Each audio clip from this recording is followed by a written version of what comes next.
Hello there people, my name's Amanamaz and I just got back from watching Black Panther Wakanda Forever. And I'll tell you what, it definitely played on the heartstrings. The beginning and the end really get to you. I was even starting to tear up at the end when Rihanna's song started to play as the credits rolled. The film is good.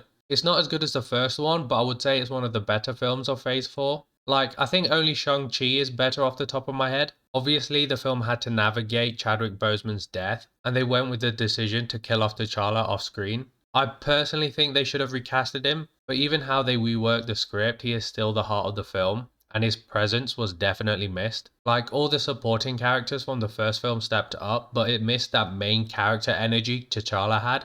Letitia Wright and Angela Bassett really carried the emotional weight of the film. They were just fantastic. Angela Bassett especially. Now this performance I think deserves an Oscar nom. Like, she goes through this powerful emotional monologue almost to a point where you can't tell if it was the character or the actor that was grieving, if you know what I mean. Like, you could really feel how they were trying to balance their grief with leading their people, and I think that was relatable. Not being the queen or princess part obviously, but handling of grief and how to move on and not getting lost in something so you don't have to process it.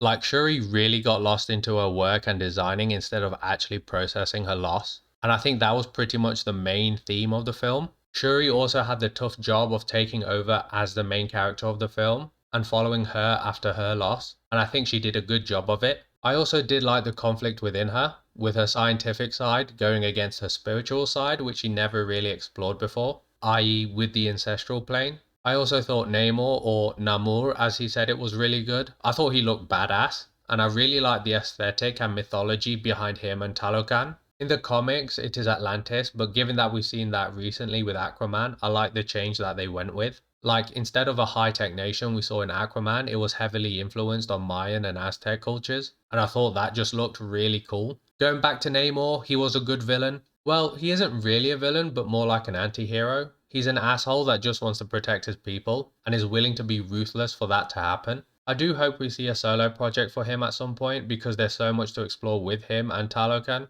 I don't think they even scratched the surface. Another thing that I did like was that the humor was toned down a lot. In Thor Love and Thunder it was too much to handle. Even Doctor Strange 2 had its moments where it was just unnecessary. Like, this film had its moments or comments by M'Baku, but that was it. And I think this was something that was needed in the MCU, as it was starting to feel quite silly. Now, the film did feel pretty long, like it didn't need to be 2 hours 40. I think they could have written out Everett Ross and the CIA stuff, as it wasn't that impactful to the story.